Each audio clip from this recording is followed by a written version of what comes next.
be accepted into the Women Against Feminism group, the question I had to answer was, is the future female? So my answer was, no, it is both male and female, because I thought that that's what they were looking for. But when I got accepted into the group, the answer was actually, the future is human. So I wanted to know, what kind of feminism do we think they are against in this group? Is it superiority feminism, or is it equality feminism, or is it both? I think it's both, because based on the comments I've read, like I've seen some comments where it's like, yeah, feminism is going for equality, yet they bash men. So that's why they're not feminists. They just hate men. And I was like, okay, I can potentially understand why, if that's how they understood feminism, that they'd be opposed to it. But then there's the form of feminism where it's like, no, women have their roles. Oh, sorry, anti-feminism, where women have their roles and men have their roles. And the reason society is falling apart currently is because those roles have been changed. And it's just the natural way that men lead and men are superior and women are there to serve men. So there's like two facets. There's people who believe that women are there to serve men. And there's people who interpret feminism as man bashing. And that's why they don't agree with it. So what's your rebuttal to them? So what's your counterpoint to these points they've raised? Why are they incorrect, or why do you disagree? In terms of the future is human. No, more like how you raised how they believe that women occupy a certain role in society, and that role may be subservient to men, and that the reason why things suck right now is because that balance has been upset. Well, I would essentially say that the mentality that men are superior comes from biology in terms of men are physically stronger. So if we were still cave people, then sure, men would probably have to be superior because physically they are stronger. They have testosterone, they have that build. But we're not in a society anymore where we have to hunt for our food. We're in a society that's built on being intellectual, and you don't necessarily have to be, the peak of physical health in order to function in today's society. So it's a pretty outdated method, because it's like, why are women there to serve men if intelligence-wise, men and women are on the same par, and intelligence is essentially what's needed in today's society? I would say that. And I would say literally the only difference between men and women, physical attributes, women can generally have kids, but then that's also very reductive, because if a woman can't have kids, is she no longer a woman? You know what I mean? So I would essentially say that it's a completely outdated way of thinking, and that anyone can function in society based on their skill sets, as opposed to, hey, am I the strongest? Am I the fastest? And then to the concept of feminism being like this man-bashing system, I really think that it's misunderstood, and a lot of men and some women interpret, hey, we would like equality, as bashing men, because it's changing how society has been, and certain behaviors that have been used to oppress women are now being questioned, and that is seen as bashing men. Okay, great. Lynique, I see you unmuted yourself. What's the vibes? What do you want to tell us? I have been unmuted, so just listening, ready to talk when everyone's done talking. So yeah, I've done some research, and based on feminists and how people don't identify as feminists, and those who rather support women's rights and equality. So those three different groups of people, based on research in 2018, it's on the BBC News. It has been seen that people rather support women's rights and equality instead of identifying as a feminist or not. So I think this is where the greatest discussion comes in, where, the biggest reason is equality, and that is what people want to fight for, where I think it's sometimes not seen in the correct light, because people always think, oh, but feminists hate men. And I think some people have just the wrong idea about why people use that word. Like Betsy Cairo said, it's not the word feminism. One must actually do away with that word and rather use the word equalism, because that's the main core of this whole discussion, is one should rather move from feminism to equalism. So that's right now my take on it. I mean, I appreciate both views. I think you guys both raised very good points about how it is more of a mission for equality than it is a matriarchal, misogynistic agenda. But now I also want to say, past maybe, I think what we're seeing on the groups. Lynique, just mute yourself again for Cam. But anyway, I feel like what we're seeing on these groups is a perhaps virile response to, I guess, well, at least I'm of the opinion that one premise in feminism is very wrong and very off. It's the premise that the thing that keeps women, oppressed and on the periphery is the patriarchy, or at least rather how feminists interpret the patriarchy. For instance, right? Hear me out here. In 1776, some guys in America were so fed up with King James and they were like, screw this guy, we're doing it our own way. They proceeded to write a constitution and say, all men are equal, and then they still decided to own slaves, right? Among those slaves were not just Black women, but Black men. So if the patriarchy, as you put it, is the thing that keeps women on the periphery, right? Can we say that all men benefit from the patriarchy equally? No, I can't at all. I feel like it is wholly incorrect. Then you ask yourself then, what is this patriarchy that feminists are so upset about? What about it is so frustrating? What about it really oppresses women? And that's generally, I think, where the general frustration is coming off here in these groups. And I've yet to see good rebuttals for this question. Going off of what Banathi's saying about the patriarchy, one of the questions I have for you guys is the patriarchy an imagined machine? I have quite a bit to say on everything. So, Banathi, I want to start with the thing you were saying about equality and how people said all men will be equal and then people own slaves. That's exactly the point I was bringing up about intersectionalism. It's the concept that a straight, cisgender, white man is substantially more privileged than, let's say, a cisgender Black man. A cisgender fact that it's called feminism, not equalism, because women are oppressed. It is a movement to moving towards reducing the oppression of women and discarding the oppression against women. So, yes, it is the goal is to reach a state of equality, but at the same time, women are the ones who aren't equal. So that's why I would say it's called feminism. But that's why I also believe it needs to be called intersectional feminism, because it's not just, straight white women who are in higher class and just thriving of life are equally oppressed as, let's say, a Black woman in a lower class. There are a lot of dimensions to this. So, Banathi, what was I think you said something about what the patriarchy that women envision is? Is that what you're saying? Yes. What's this patriarchy that you're angry at? What does it look like? How does it operate? It operates on a subtle level where, for example, I'm going to use the pay gap as an example for you. And this might answer the question about like Ruby's machine. Like, the pay gap is a good example because in South Africa, women earn the same as men for the same job. So it could be said that, the pay gap doesn't exist. What are feminists upset about? But then it comes down to the fact that there are more women actually in the job field than men, but all of them are occupying lower ranking positions as opposed to men. So how the heck does that work? If there's more women with different education, how are men still the ones in majority of the power? I mean, I look at publishing.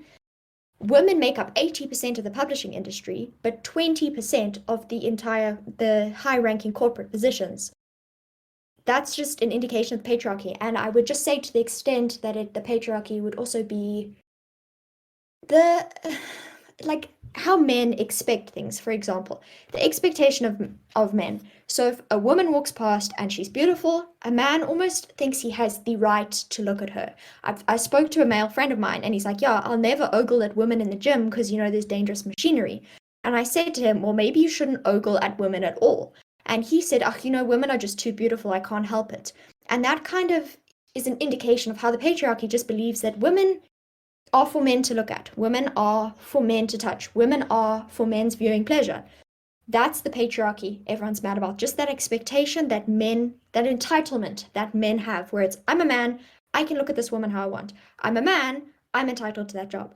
I'm a man, I'm entitled to certain behaviors. And yes, certain men do get called out on that behavior, but that's a lot of the time where this women against feminism thing begins, because then you call men out on their entitlement, and then it's all like, look at you, you're a man basher, you never pick on women. And it's like, well, yes, women aren't harassing me at the gym, women aren't groping me when I'm walking to the shops, women aren't swearing at me if I reject their advances. Women aren't making me nervous every time I walk somewhere by myself. Women aren't, making me think in the workplace, I can't be alone with this person because they're going to touch me, or they're going to shout at me, or they're going to make me uncomfortable. So I would just say that patriarchy is the entitlement that men have developed.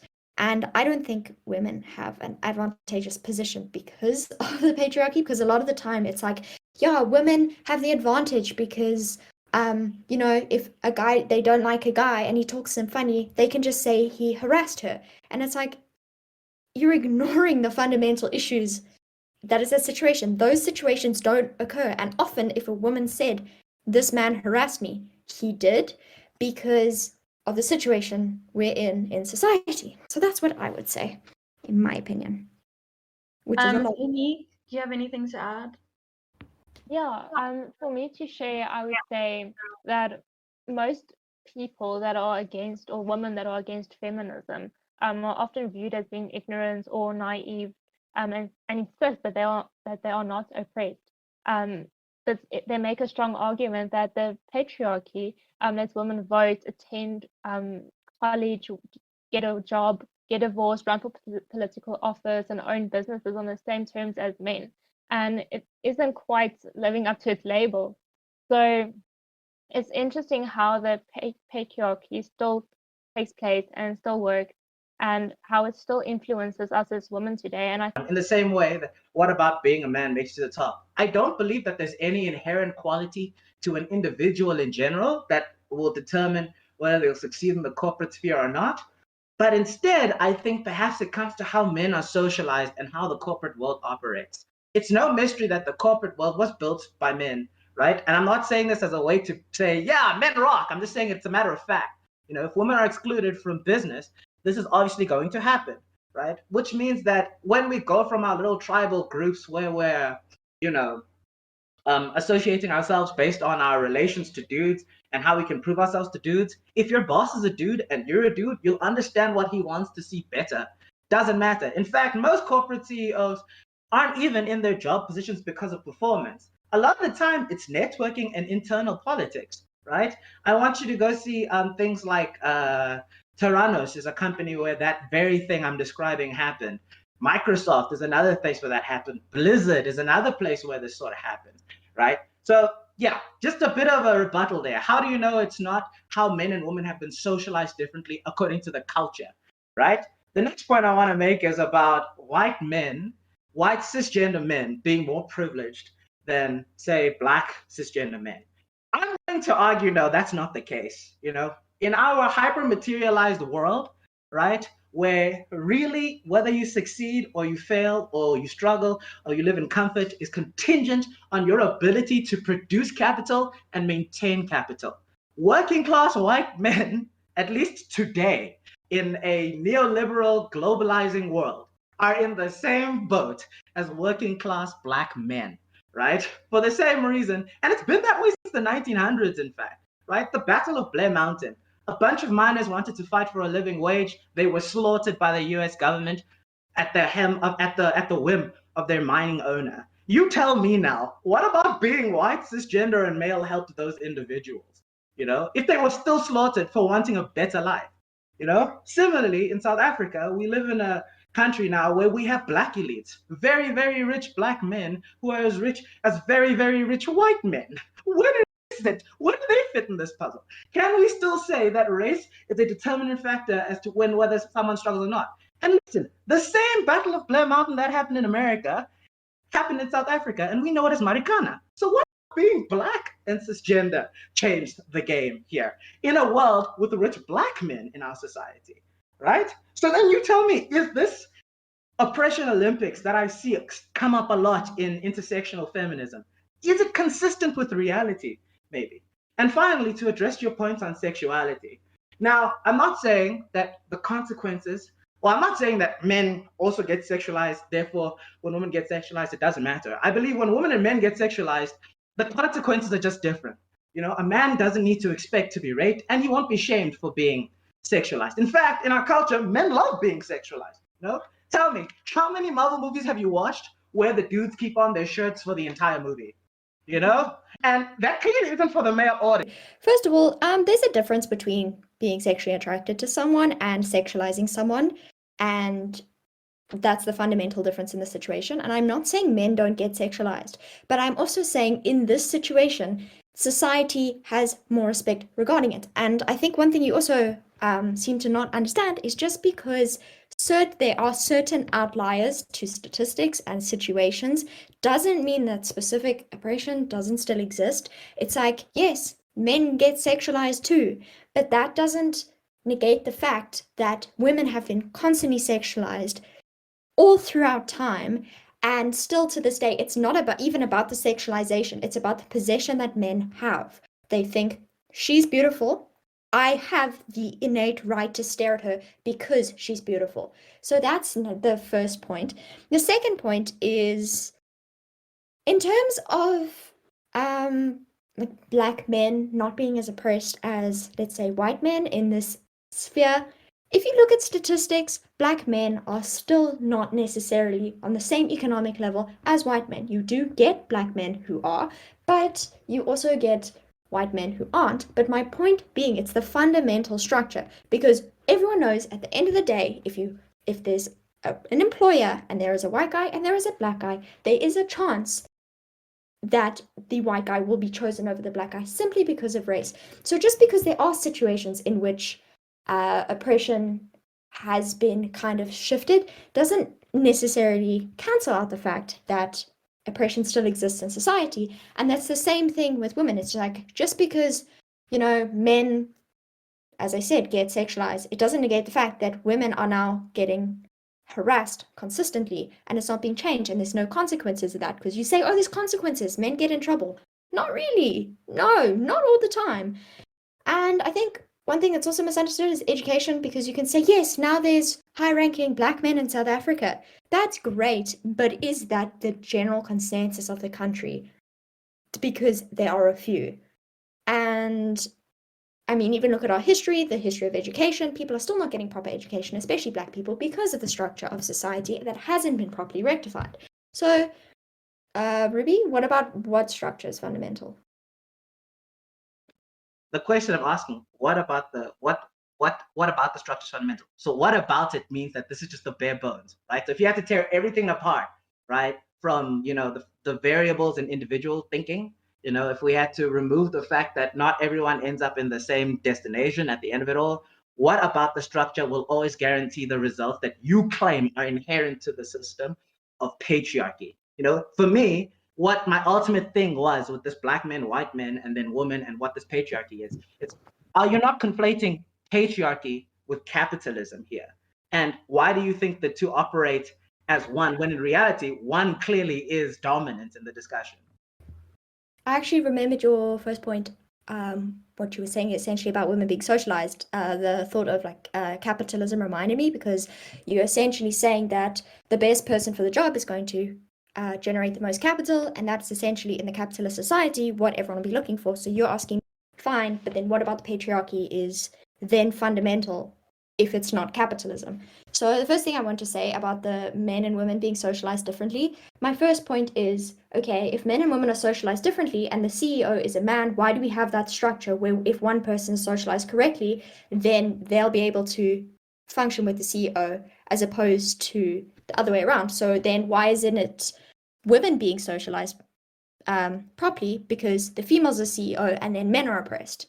Do you know what I mean? So that's an indication of how the structure is fundamental. It's like, yes, you want the best person for the job. So men will generally hire men, because a guy that is more socialized, a guy that gets along better with everyone, you're going to see, okay, this guy's going to generate more capital for the company because of how he has interacted with me and will interact with clients and interact with the people in the workplace. So that is a fair point. But the point I'm trying to make is, okay, men are more socialized than women. Why does that make the man get the job And that's because the fundamental structure of society is male-driven. And that is why men will keep getting jobs over women, because they're more socialized, because men have all the jobs and they know how to interact with the men. Yeah, that's all I have to say. Again, I'm saying, what about the socialization is inherently masculine, and what about it is not inherently feminine?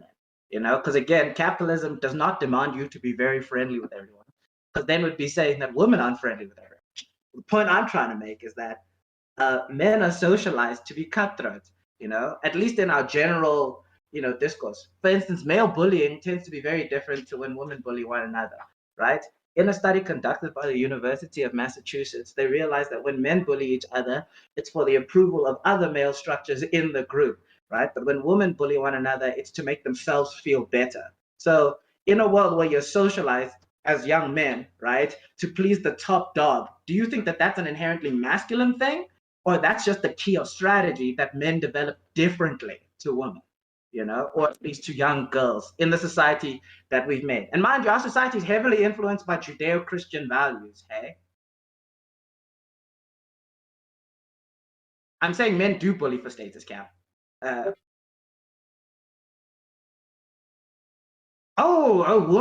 woman. Okay, well, I'm just going off of what the study said, and I agree more with that than anything. Just looking at cyberbullying, you know, and how it really is just to make a person feel like shit. But yeah, anyway, Ashley, do you have a rebuttal for that, buddy? Well, first of all, I think that one study might necessarily not be able to negate the entirety of society and interactions. I think it is a very general assumption based on nothing but gender, and I don't think that's necessarily entirely accurate in this situation, because once again, you could say, oh, but you don't know. I mean, there's women that'll bully for status or etc., etc. So what I'm essentially trying to say again is whether you're saying it's the way women have been socialized. Men have been socialized to be cutthroat and to bully other men, whereas women have been socialized to be softer and, you know, more like self-preserving, etc. That's what I see that you're saying. But my point is, once again, this is a structure of patriarchy. The fact that men have to bully each other to impress the top dog is an example of toxic masculinity, which is yet another thing that intersectional feminism is trying to dismantle. So the fact that men are socialized to be bullies, the fact that men are socialized to constantly be in competition with other men, the fact that women are now socialized to be just the gentler people, and when women aren't gentle, then it's, oh, she's a bitch, or she's, so self-entitled, or she's so arrogant. But when a man has those traits, then it's, oh my goodness, look at him, he's cutthroat, he's hardworking. The double standards is another fundamental structure of the patriarchy that needs to be dismantled, and it stems from toxic masculinity. So you'll say things like, yes, but men have been socialized by other men to function like this, and that's the fundamental problem in this situation. So women not bullying for status, or men bullying for status, etc. Once again, it all comes down to the fact that men have built a society on patriarchal values. Directly though, right? The question is, what about this trying to please the top dog is inherently masculine? Because Cam rightfully pointed out, right, and Lynique as well, and it's not that I don't disagree, right? Women can bully. It's possible. Women can do it too. Women can bully for status. So what about it is inherently masculine? That's the real question. If both groups can do it.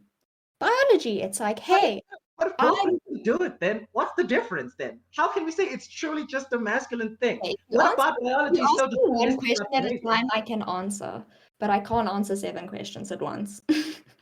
I have okay, well, okay, Lynique, Lynique, you go and tell us about how women bully for status. Yeah, so I think I'll definitely take my experience from coming from primary school, high school. You always have the top dog girls, the cheerleader, the netball player, the class representative, or even, I don't know what it's in English, but the head girl. So there's constant bullying. I mean, even in the workplace, going into university for positions, there's constantly, maybe not physically being bullied, but emotionally. I had to now apply for my articles, and one of the questions was, what quality do I possess in being a successful lawyer one day? And my answer was, well, being assertive and not aggressive. And I think that comes in with where people are dominated by men, where they come forth aggressive because they know that they are the dominant gender, and they can easily just trample over a woman because, oh, she's soft, oh, she's kind, and it's not every day that a woman will step up to a man, because why? We are scared. One of the questions that came up once on an Instagram post was, what would this world be like had it been just a day where women rule? In my opinion, it would be a wonderful day because I would feel safe. I can go out for a jog at 10 at night. I will feel safe. Because mostly we don't feel safe wherever we go. It can be Cape Town, it can be Durban, it can be Pretoria. Wherever you go, and you maybe climb out of the car, quickly going into the shop, and you just see a guy looking very strange at you, you're not going to feel safe, because why? Is he going to kidnap me? Is he going to mug me? What's going to happen? And I think that's our biggest fear in society, is men being the dominant figure and us as women being afraid to stand up to them. So, yeah. And just to build on that then, Lynique, is that now men, especially men who mug or men who murder or men who rob, I'm going to leave rape as a separate discussion, but like, is that now not just a byproduct of systemic inequalities like poverty, or a byproduct of systemic inequalities like disproportionate violence in low-income areas? And how South Africa is a country that is built on both systemic and personal violence. Yes, how is I that see where you are coming from. I think Yeah. it's not just those who are living in poverty. I mean, those with high society rankings. Let's say someone living in Sandton versus someone living down in Soweto. Let's just take those two comparisons. I mean, even if I'm going in Sandton, someone can still mug me, or let's say a friend from school, let's say a guy, and I'm at a netball practice. He can still be the dominant figure upon me, because myself as a woman wouldn't feel I have the strength to step up to them, to fight back, because we will always be in the minority. Well, if again now women are in this minority position, right? And this is general premise that you're saying is that men are generally dominant, right? How do you explain men who aren't dominant, right? And how do you also further explain the fact that what you're describing now, that it can happen to you anywhere and anyone can do it to you? What about it? Again, same thing with Ashleigh. Again, what about this is inherently masculine? And if women can do it too, if women can be dominant as well, right? How is it biological? So if there's biological deterministic element to it, then why is it then that in spite of the biology, women can still do the same things men can do? Especially the very horrible things like murder. No, definitely, women can murder, women can mug you, women can do indescribable things as well. But I think where I'm coming from is, I do say that we are in the minority and that women are still capable of doing something. But I think when it comes from a masculine perspective and men, it's definitely gone from generations to generations, the way that they have been brought up, the way that things have happened in the past, and men just think, oh, but this is the way to go and this is how it is, so women must just accept it. So definitely stemming from the past and how they have been raised.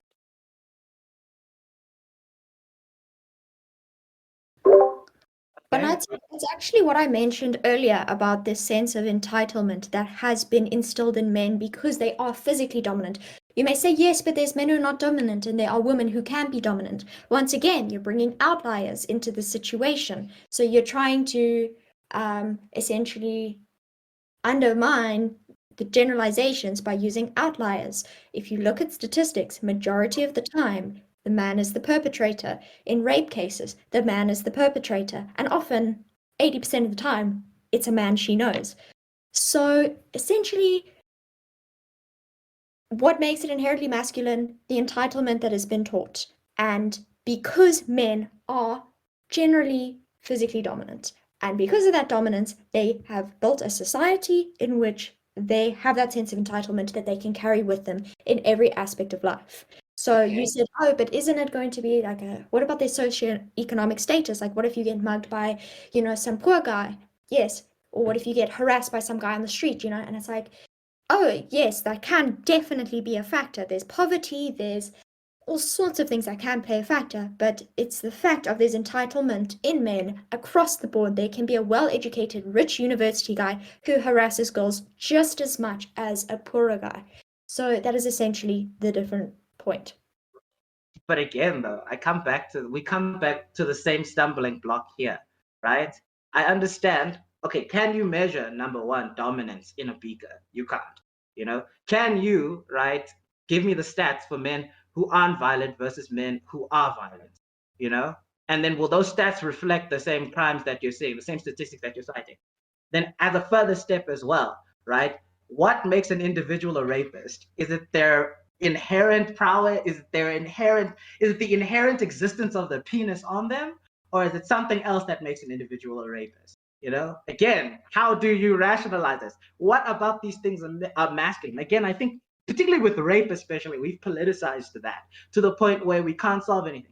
Just a bit of background before I let Ruby take over, right? I work in a court right now. And in this court, I often read criminal dockets and so forth, where people who've been accused of the heinous crime of rape get to state their case and make their points. I won't go into details, but quite often the first people to say, oh no, this person couldn't have done that, I know him, I grew up with him my whole life, are their moms, right? Are their sisters, right? It's their wives, it's their lady friends. If number one, the inherent trait of being masculine and this entitlement that you point out is driven solely by masculinity, right? How do you explain this reality? And trust me, ask any experienced criminal prosecutor. They will tell you the same thing I'm telling you. Going off of masculinity and violence, one of the posts in the Women Against Feminism group was about the National Defense Authorization Act, which now requires the registration of women for selective service. So many of the respondents in the group stated that true feminism will only be reached when women are drafted to war like men are. And some members have said that this highlights areas with which feminism neglects and avoids. So do we think that feminism partakes in selective equality?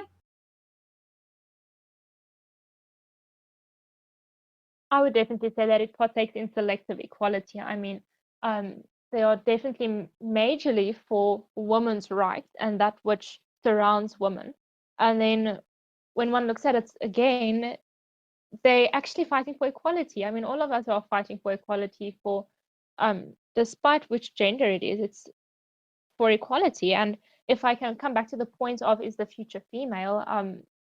You said, no, the future is human. And it's quite interesting because Ashleigh brought up the point of the white man versus the black man. And yes, the black individuals are doing groundbreaking work, such as where females are also going into opening new doors for themselves. So it's a constant strive of correcting the things of the past.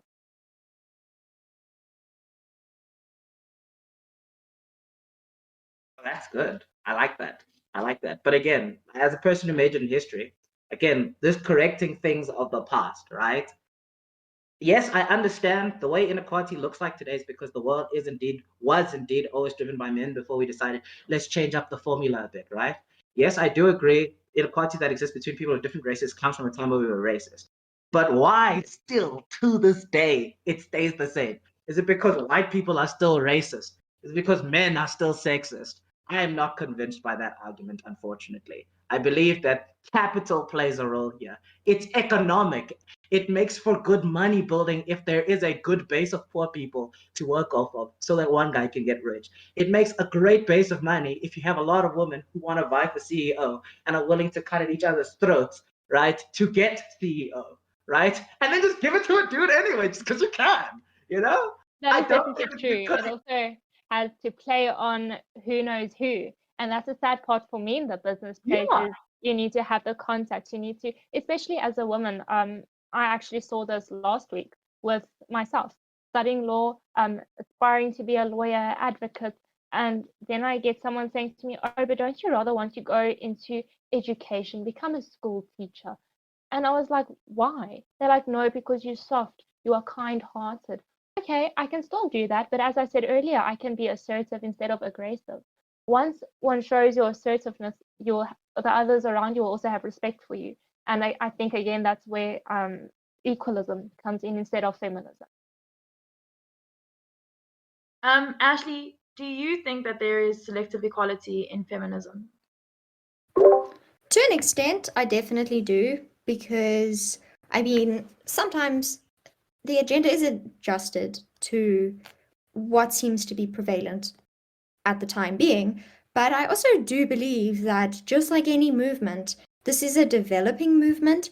And I think people are very, very, very quick to critique feminism, to find a gap in feminism, to be like, you see, like all these man haters are trying to make like nonsense, and now we're in a situation where they've messed up. Look at it. And it's just, yes, it's a developing movement. Believe it or not, it has flaws like any other movement. So yes, I do believe there's selective feminism, and I do believe it's something that needs to be fundamentally discussed in terms of the principles of what feminism is, because it's like, what premise are we going off? Are we saying women are equal to men on every single aspect possible, or are women just equal to men when it comes to intellectual prowess, or are men equal to women, women equal to men in this situation? So there needs to be set guidelines, so it's not just, yes, women are equal to men when this happens. It's like, okay, if women are always equal to men, then yes, there should be the same set of rules. But it's a developing movement, and I think those things are still being ironed out. Well put, Ashley, well put. I think in terms of it being a developing movement, I think feminism needs to abandon its very, like how Lynique pointed out earlier, needs to abandon its very female-centric approach, so just looking at it from the problem that women experience in contrast to men. I feel like it should be how women experience life in contrast to capital. Angela Davis puts this very well. I often tell myself, and we've had this conversation before, right? I don't think celebrating a woman's right to choose whether she wants to terminate a pregnancy is a good thing at all, because it fundamentally denies why women are making this choice. I'm not going to give anyone shit for getting an abortion or not, right? In fact, I don't give a fuck. That's your business, okay? But why is someone choosing not to have a baby? Is it fair for someone who really wants a baby to say, I can't afford to bring this child in the world, they will suffer, right? I should terminate this pregnancy. And they're like, what? Choosing, darlings, like queen. When in reality, we should be asking ourselves, it's so expensive to raise children. Similarly, women have periods every month, right? What are they paying for tampons and pads? That sort of thing. Is that not really what feminism should be looking at? Should it not be aimed at addressing how women exist in terms of capital? Because capital is what makes everyone's lives hard, at least from my perspective. If you don't have money, you won't live comfortably, man or woman. So I think feminism needs to abandon that perspective, at least for it to truly make great strides for women, at least from where I'm sitting. I think from a religious point of view with abortions and such, I, for one, I am against it. And for me, that comes in with the right to life. I mean, the unborn child didn't have that option. And again, you then took away his opportunity of having an equal say in life. Yes, I guess some people don't have the resources to maybe care for that child, but then there's adoption. But abortion is another discussion for another day. But what I actually want to mention is where I do agree that the feminist approach should be done away with that. I mean, feminists, in my point of view, mostly support what other women do. I mean, imagine it's a mother abusing her child because she's a feminist and this is what she believes in. And I think the feminist view should be changed, as Betsy said in her TED Talk.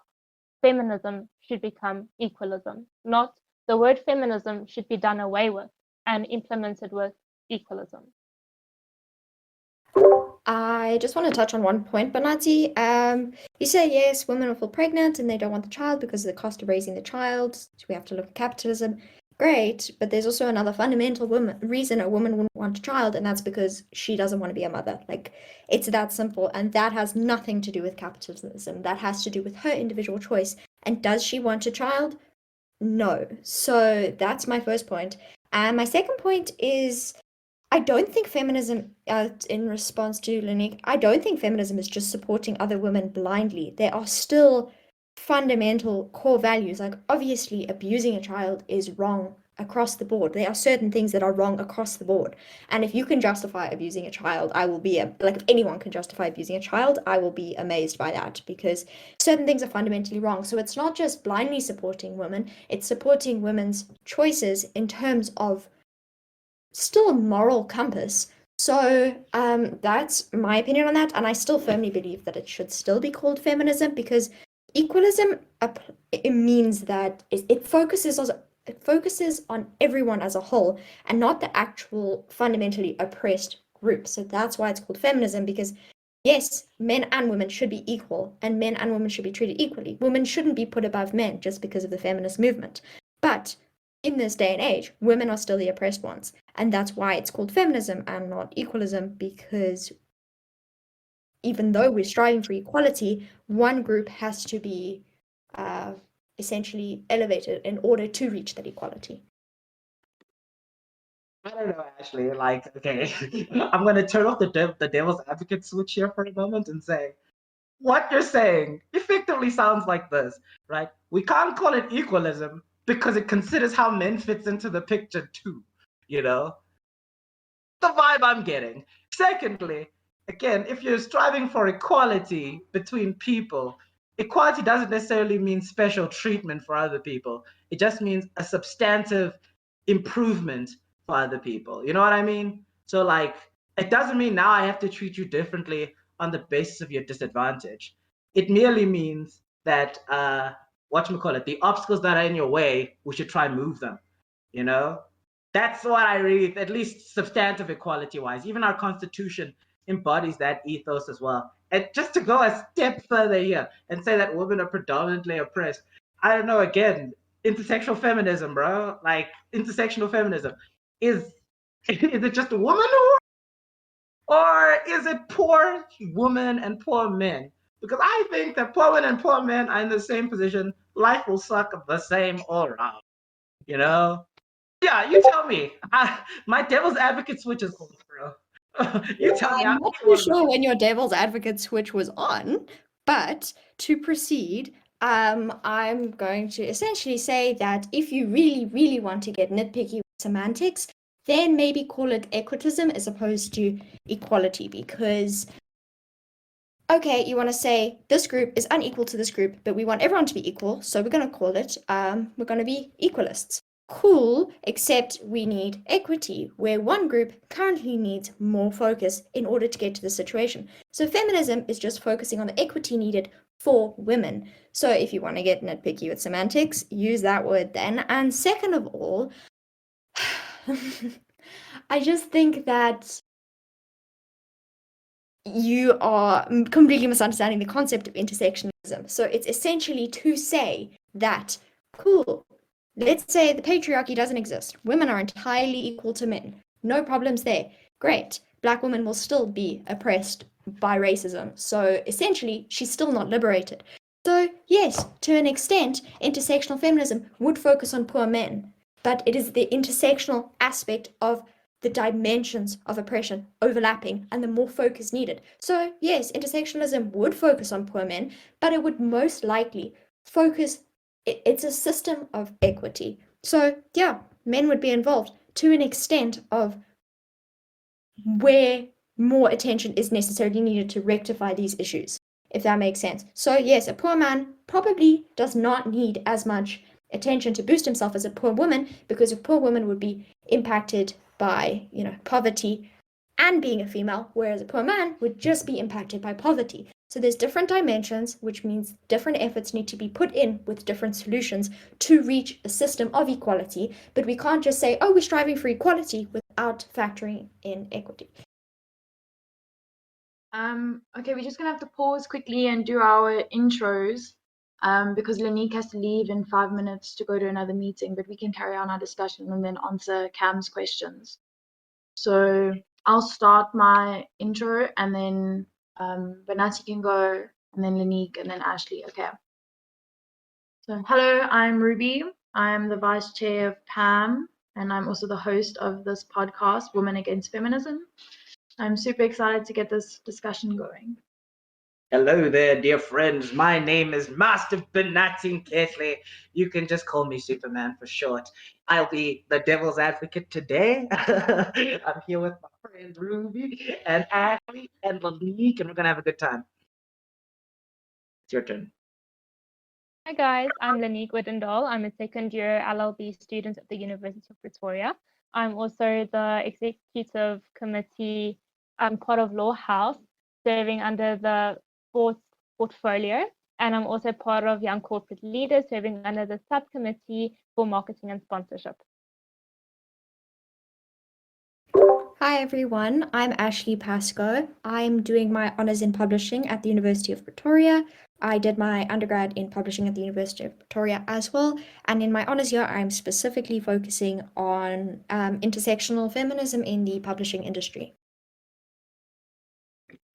Okay, Banathi is going to continue the conversation. Okay, to come back to your point here, Ashleigh, I want to point out the very limits of this intersectional approach, to feminism in the practical sense as well. Look, I agree with the sentiment, right? I know people call intersectionalism, oppression Olympics. I'm not one of those people, but I also do think from a policymaking perspective, it'll seem to make more problems than it solves them, especially when you're using such particular determinant factors which don't all have the same equal impact on the same level. I want to ask you now. You are a policymaker, Ashleigh, right? You want to start a program, right, that gives poor individuals an opportunity at receiving a higher education. Okay, your applicants are the following individuals: academically inclined young men, academically inclined young women, moderately inclined men, and moderately inclined young women. They're all poor, right? Intersectionalism, at least from where I'm sitting, would respond in saying, well, since women are the most oppressed in this regard, we have to accept more female applicants than we accept male applicants. But now, doesn't that disproportionately affect the male applicants? And then if so, wouldn't we be heading towards a world where poor males, right, become subject under the hypothetical matriarchy?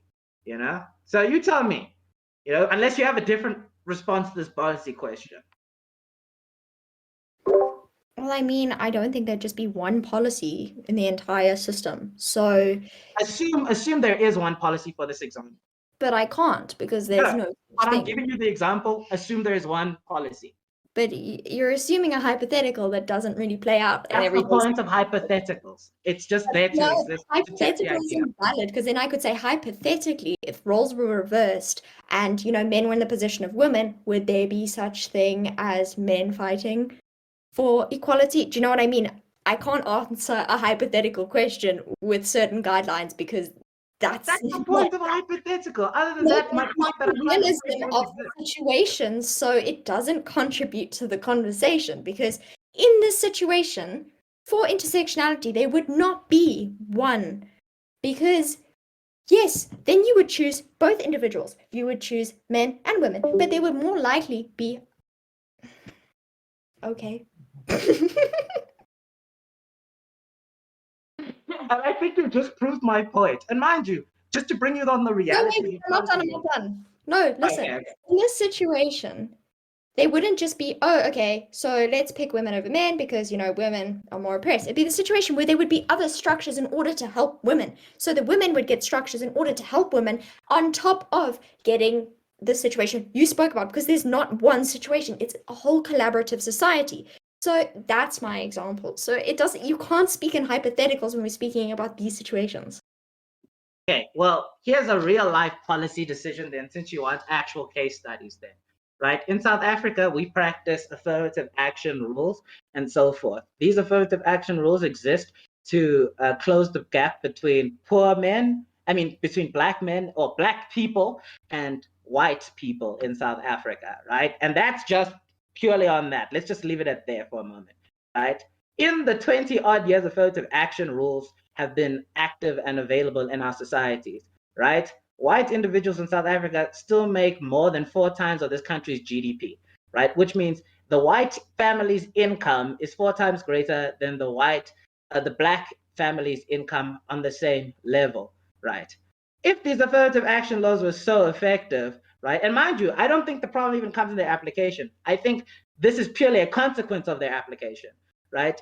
Where are all the successful black people in a country with a black majority, in a country where the legislature clearly made provisions to, boost up the position of black people, And in fact, the reality turns out that what happened was, instead of there being more black people represented in bigger corporate structures and in business, it's just a few very wealthy black men take advantage of these laws to expand their businesses, right? So you tell me now, right? Just on the premise alone here, right? This is one policy that exists in a world where we can't make 60 different policies to deal with one thing, right? How would it work in this context for women if we had to do a similar thing?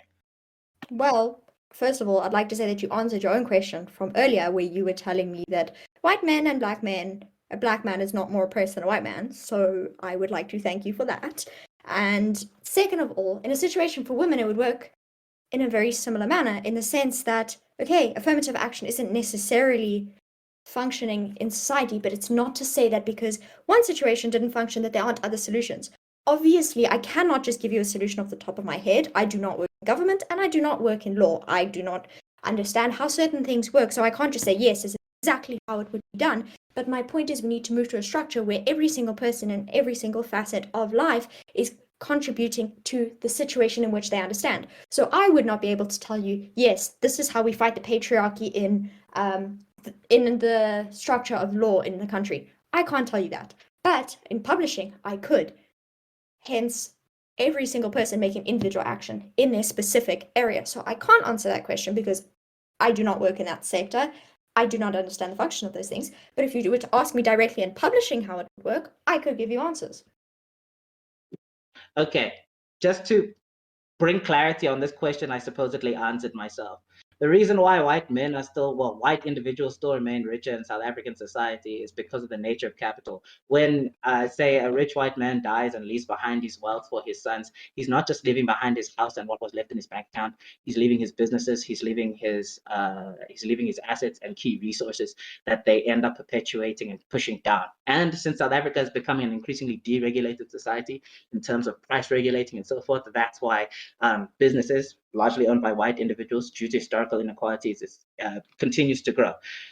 But the more interesting thing is that more white people tend to slip into poverty these days than in the past, right? Because ultimately, that's how capitalism works. Working class white people, my point still remains, working class white people are still in the same boat as working class black people, okay? But anyway, to move forward to this policy question, this question about how policy would work, right? Again, you can't make 60 different policies for one thing, otherwise the legal system as well as the government system would not be able to function. Secondly, policy making involves people within the industry themselves, Ashleigh, right? So if we wanted to curb the inequalities that exist between male and female publishers, right?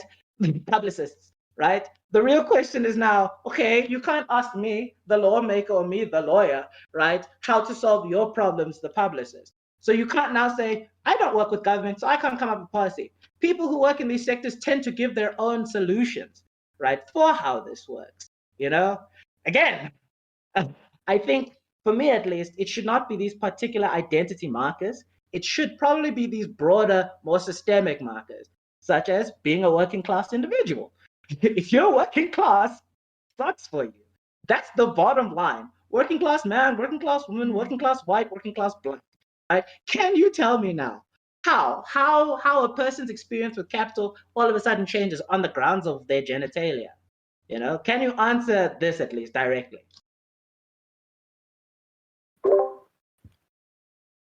What? Can you tell me, right, succinctly, how does someone's relationship with capital, so someone's relationship with corporations and rich businessmen, how does it change on the grounds of whether or not they're a man or a woman? Answer that directly. Well, we have a society that's built on gender. That's why gender has existed, and that's actually also a lot of the reason why people are trying to dismantle gender. So essentially, yeah, you present one way, you get a certain amount of discrimination. But That's I'm how asking for a more direct thing. So show me how in real life does a man's relation to Microsoft differ from a woman's relationship with Microsoft? in terms of the structure of Microsoft. No, like you and I, we're both ordinary consumers, right? We're both standing outside the Microsoft building, okay, and we both want to engage with Microsoft, not for work purposes, as consumers, right? How is that different?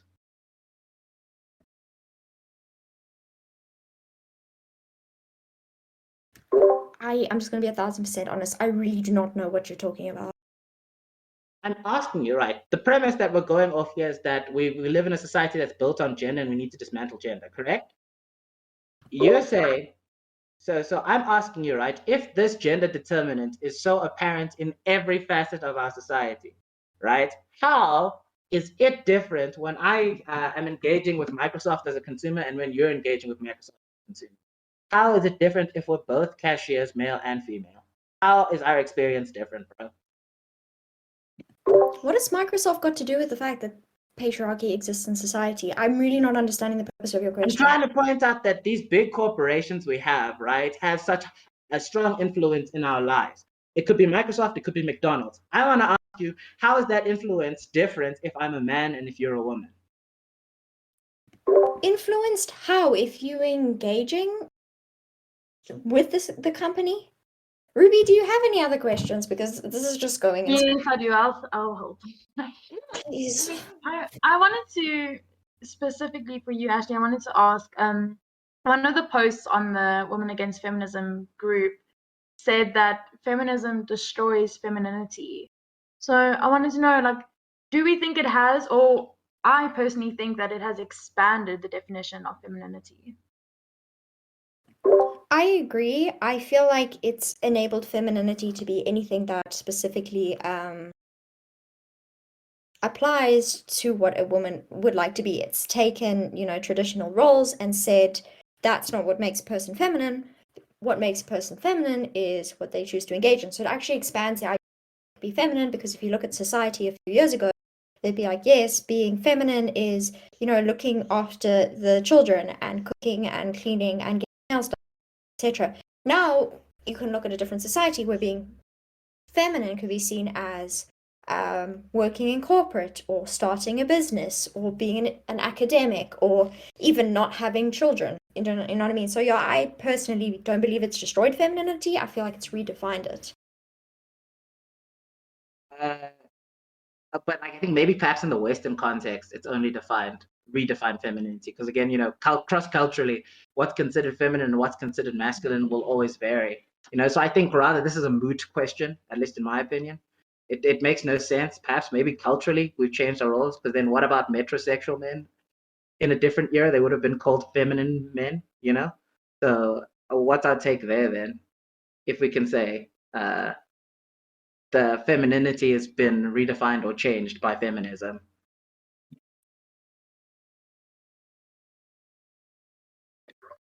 Leading off of crossing cultures, one of the posts in the group speaks about how they are glad feminism failed to take over Afghanistan. So they say that feminism has destroyed culture with social media platforms foiling women in the West. They say that social media sites are said to be ego boosters for women, giving them free validation and allowing women to think that they deserve a rich 6'2", handsome, strong, high-value man because they possess a uterus. That was a direct quote. Do we agree with this idea that social media is spoiling women for men?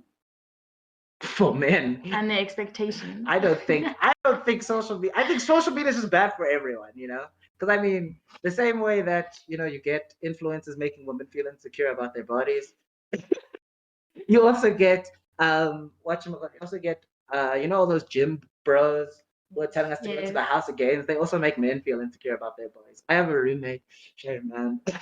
He believes that his girlfriend's gonna come back to him if he gets shredded in the same way that this one guy's saying, because this guy, I forgot what his name is, but he's also like one of those gym bros. He keeps saying, yeah, man, if you can get ripped and swole, man, trust me, she will come back to you. If not for you, for how you look, I know. And that guy's got like I think over 200,000 followers on Instagram. So I think maybe it's social media just ruined everyone. Ashleigh? No, I don't think social media ruined or spoiled women, or for men, or men for women. I just believe that it did kind of give women a platform to realize how they should and shouldn't be treated. But in terms of like visual appearances, if we're speaking specifically about that, I really don't think so, because all honesty, with the people I interact with, they're not looking for some 6'2" gym guy. They're just looking for a decent dude. So personally, no, I don't think so. And I think the people who say that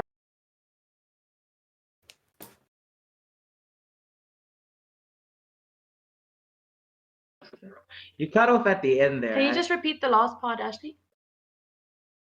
Oh, I was just saying that if people believe that, social media spoiled women for men, they're either really insecure or they don't necessarily understand the concept of how human relationships work. Yeah, I also think that is something we can agree on. I think human relations are more hyper individualized and specific than we garner if you're only looking at social media. Cam, I love you for who you are, man. Relax, man. Relax. You don't need to get swole for me. Also, another user explained that the reason they're on the group is that their problem with feminism is that feminist members spend a lot of time talking about toxic masculinity, but never do they talk about toxic femininity, or what she calls, the queen bee syndrome. What forms of toxic femininity are there? I would say internalized misogyny. That whole, that pick me girl trend kind of a thing, where it's like, hey, I'm going to put another girl down to get the attention of a guy, or if you don't do this, how do guys even like you? Or I'm better than you because I can do XYZ. Like I would say that toxic femininity is, well, in inverted commas, if you want to get the terms, I would just say it's internalized misogyny, to be honest with you. Well, on the topic of internalized misogyny and pick me girls, why can't we recognize that as a girl having a dissenting opinion and not agreeing? And why do we want to tropify that and then make it a label out of someone, when instead asking yourself, well, why isn't feminism appealing to these individuals? Instead of just dismissing them and giving them labels like a pick me girl, or saying things like internalized misogyny. Look, man, I'm not saying these things don't exist. Okay, I'm merely playing devil's advocate, because a bunch of people sitting around a table agreeing is not entertaining to listen to. So yeah, you tell me. I would say that these girls are given the specific label that applies to them. Feminism doesn't appeal to them because of internalized misogyny. Like, that's the whole reason. Yeah, but I'm saying, why do we want to opt for a label instead of perhaps maybe, engaging with this further? Because at some point, the arguments run out. At some point, the inconsistencies start to show themselves. Again, I'm a devout mouth. Oh, I'm not devout, but I want to say staunch in my position, my Marxist position. I prefer to look at how people exist in relation to capitalism, right? I don't like using identity markers like black and white. But the same person who will tell me, but no, capitalism is awesome, and then stare right in the face of poverty. People like to call these people bootlickers. I don't think they're bootlickers. Okay, I engage with them further, and sometimes they raise really good economic points. So I want to ask you, why is that not the same for pick-me girls? Why do we treat pick-me girls differently to bootlickers? Well, the term, I think you're misunderstanding the term, and so it is a negative thing. Say someone has internalized misogyny, it's not necessarily, and it's not necessarily a term that's used to attack. It's identifying the problem so that there can be conversations about it. So then it can be like, okay, you're putting other girls down for male attention. Why is that? And then you get onto the topic of how we've grown up in a society where male attention is needed for validation, etc., etc. So it's just We give it a term in order to be able to unpack the situation for what it is. But you're impugning intent there. You see, you're saying that they're doing this for male attention, right? But how do you know this? Has anyone said, "Yeah, I'm doing this for male attention"? So I want to ask you, like, have we investigated this further enough to truly say that from their perspective, as they stand as individuals, they say, "Yes, I am doing this for male validation"? Do you think a pick-me girl would say they're doing it for male validation? Obviously not. So then why do you think they adopt these beliefs? That's the question I'm asking. It's very obvious. Well, And there's been substantial research on internalized misogyny as well in the format it comes in.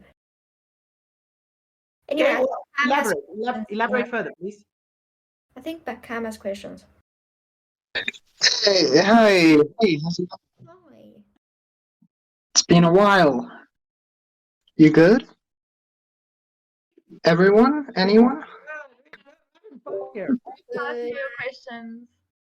Hi. So, if you hear anyone, whatever, like they're busy putting Wi-Fi into our units, so sorry about that. Oh fuck, are they gonna start drilling now? This doesn't have to be in the recording, by the way. I'm just curious. So this is actually specifically for Ashleigh.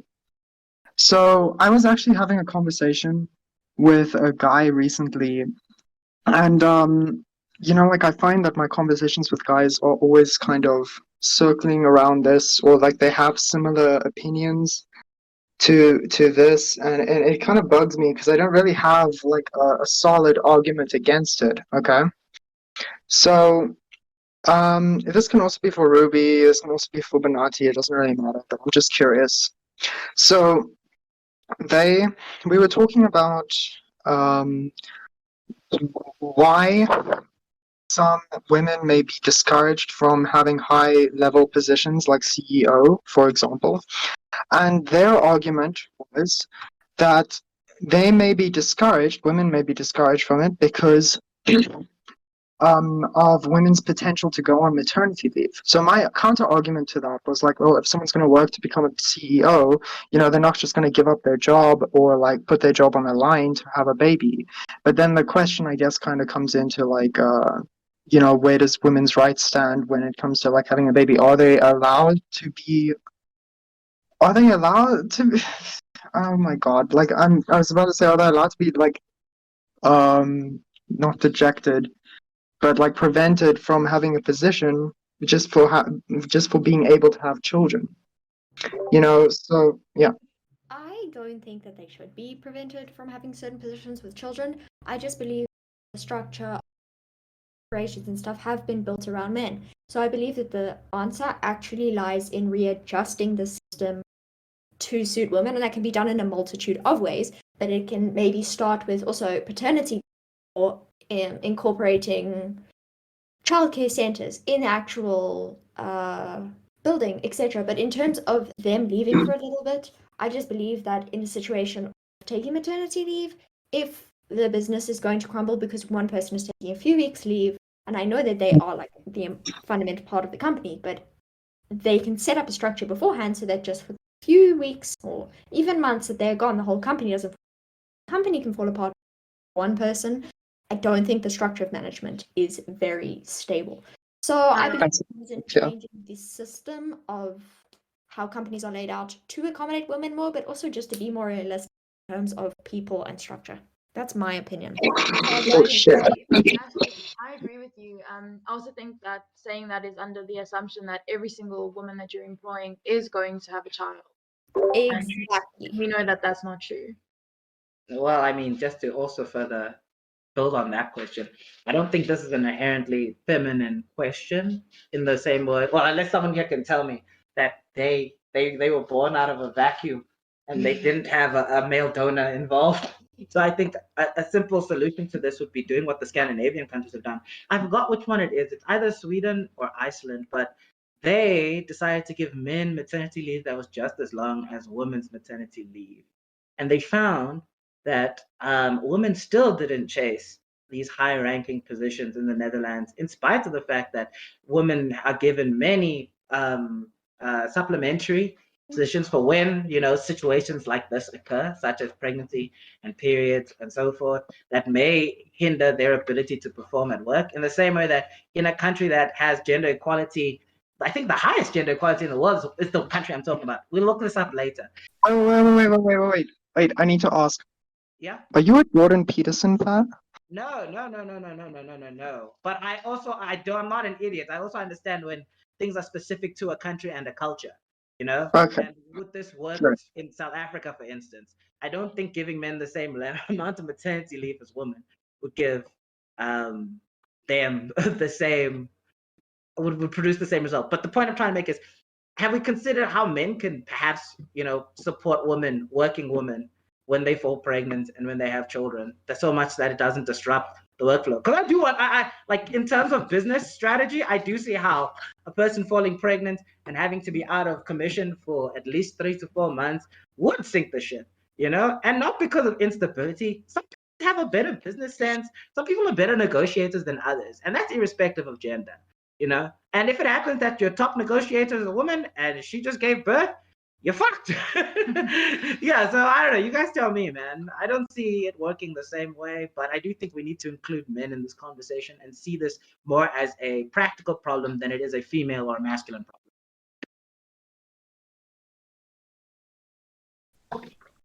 Okay. Okay, and then no, I'm not here to answer questions. Screw you guys. Right? I'm just here to give them. So I also wanted to just kind of address something that Ashley said. By the way, Ashley, you're an excellent speaker and critical thinker. I just wanted to tell you, and also they're going to start drilling again. So just... Thank you. I appreciate that. These little assholes. I am so sad. Wait, before we wrap up, though, I do have a very fun thought experiment. Listen to me, Banathi. I have one more thing that I want to say before you interject. Stop mansplaining, bitch. Sorry. I'm sorry. I've had a rough day. Okay. What I was gonna say. So we were talking. Ashley, you made a point about how arguing for renaming feminism is kind of arguing about semantics to some extent, because you said if you really want to go into kind of nitpicky, you want to turn it into equitism, which I think is actually an excellent name for it. I just wanted to kind of state that from my perspective, I don't think that it's really a semantics argument, because I feel the way that we name and address issues, it impacts how we interact with them. You know what I mean? I do. So are you essentially saying that you're for or against using the word feminism? I think kind of reconceptualizing it as it is a branch of equitism would be a good idea for me, because I do feel feminism is a very valuable thing, the concept and the structure. I just feel you also said it, right? You said that it's a type of equitism then, right? But I don't think that's something that's widely thought of. I mean, the fundamental importance is reaching a state of equality for all people, and in this specific situation, especially. So if getting more people in inverted commas progresses the movement, I don't think it's fundamental what it's called, as long as it's acknowledging the fact that there is this fundamental gap between men and women that is trying to be. But whatever it's called doesn't necessarily matter as long as it's progressing the movement, if that makes sense. So if it's a branch of equitism, if it's feminism, I don't like the idea of it being called equalism, because that just implies that there's no discrepancy between men and women and everyone should just be equal, but it's not acknowledging the gap that there is. So I just believe that if words need to be changed for more people to be on board or more people to understand the movement, that's great, as long as the gap is acknowledged and actively being filled. That's my opinion. Thank you. Yeah, and I'm also glad that we addressed intersectional feminism too, because I genuinely think that understanding these different divisions within feminism and patriarchy and just kind of being inclusive of just generally different concepts, topics, whatever, issues is necessary if we're going to broaden this kind of discussion. But yeah, okay, cool. Banathi, you wanted to say something? Yeah. Just to quickly come back to one point before I get to this very interesting question I want to ask. I'm very excited to see what Ashleigh's response will be. But for starters, the reason why we don't have many different separate pieces of legislation or policies to deal with, say, why women are disadvantaged is because of a legal principle called anti-fragmentation. If you have too many laws dealing with one thing, you end up developing parallel streams of law, right? Which means that your whole legal regime will be asynchronous and then you won't have order, but the law's function is to create order, right? So that's why we can't have multiple policies on several things. I hope I've addressed the reason why I asked you for one policy earlier in that question, right? The next thing I want to ask you now, right? Everyone, but specifically Ashleigh as an intersectional feminist. So earlier during the lockdown, what happened is remember how every shop had to close and so forth, and then certain groups of individuals were declared essential services in line with the lockdown regulations of the time. I think it was of May 2020. This had the impact that only grocery stores and people who are considered to provide an essential service could open. And this meant that our checkers and our spas and our pick and pays were open and everyone could have a good time and get the food they wanted. But our street vendors, right, who sell fruits on the side of the road, who are men and women, but disproportionately women, had their stores demolished by the South African police service because they were regarded as not essential, right? Even though they do the exact same thing that Pick and Pay and Spot does on a much smaller scale. And since the victims of this were disproportionately and largely women, mind you, and these women had sanitizer at the stalls and everything, and the people dismantling their shops were also female policemen, mind you. I want to ask, is this an issue of class, or is it an issue of gender, or is it an issue of both? And if it is an issue of both, which one sticks out more here? Their poverty or their femininity, or the fact that they're women? It's both, and neither necessarily have to stick out for it to be an injustice. That's the purpose of intersectional feminism. I'm not really asking whether or not it is an injustice or not, but which one's playing a bigger role in the fact that their place is being demolished? Probably poverty in this specific situation, but that doesn't necessarily mean they're still women. Exactly. So now it's leading to, I'm coming back full circle to the policy question I asked you earlier, because I feel we didn't finish that. We didn't reach a good conclusion there, right? So do you think now we need to make a side road vendors act for men, and then a side road vendors act for just side road vendors, and then a side road vendors women's act, and then a side road vendors black women's act, and a side road vendors colored women's act, and so forth? Do you think then that's the next step we have to go for? Because remember, even though this is just one specific situation, right, there are many situations like this that exist, right? And in this instance, we all can agree that the very small scale on which they operate, the economic scale, is what's really fucking them here, right? And don't you think in this instance, the economics of it has to trump the female aspect to it, if we want to have a practical legal regime, transformative legal regime? No, and I think you misunderstood what I said earlier in the sense that, no, you don't need a bunch of separate policies for each individual person, but policies will overlap. So a policy protecting women will overlap with the policy protecting street vendors. That's essentially what I was saying, not for specific female street vendors and then black female street vendors. It's just that there would be a protection act for street vendors, which would come into the economics that you're talking about, and then there would be different policies in terms of protecting women and their livelihood that would essentially overlap with that one. That's intersectionalism, not multiple fragmented policies. But that's exactly what I'm telling you. Like you literally just created a fragmentation issue, right? A good example of exactly what we're describing happens in administrative law all the time, where there are separate pieces of legislation. In fact, family law is an even better example. We have 3 separate pieces of legislation that govern one act, getting married in South Africa.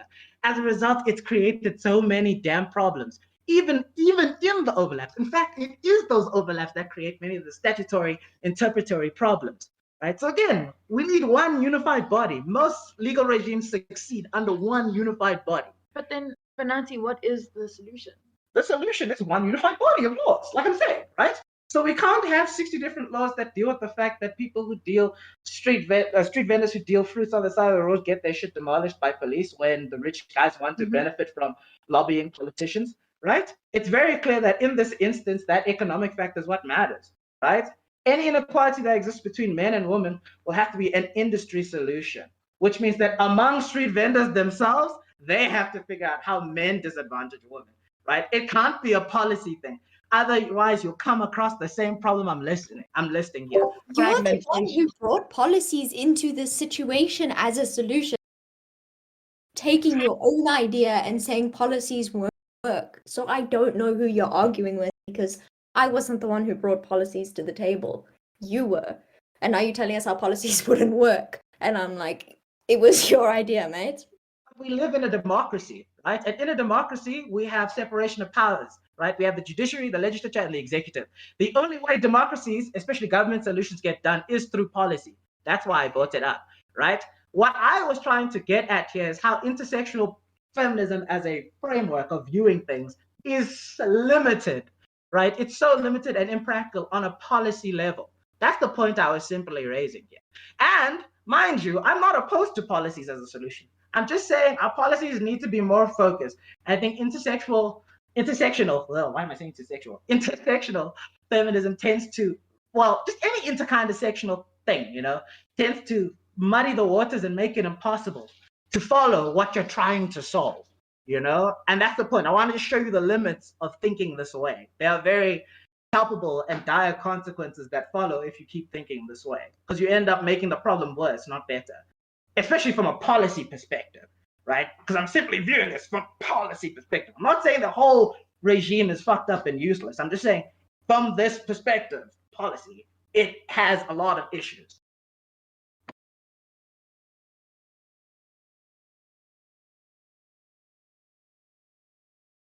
Okay, if no one has any further comments, then I think we can say goodbye, and thank you so much to everyone who's participated. Yeah, that was fun. I won't lie. Thanks for coming out, Ashleigh. Yeah, thanks, Ashleigh. This was fun. Very stimulating.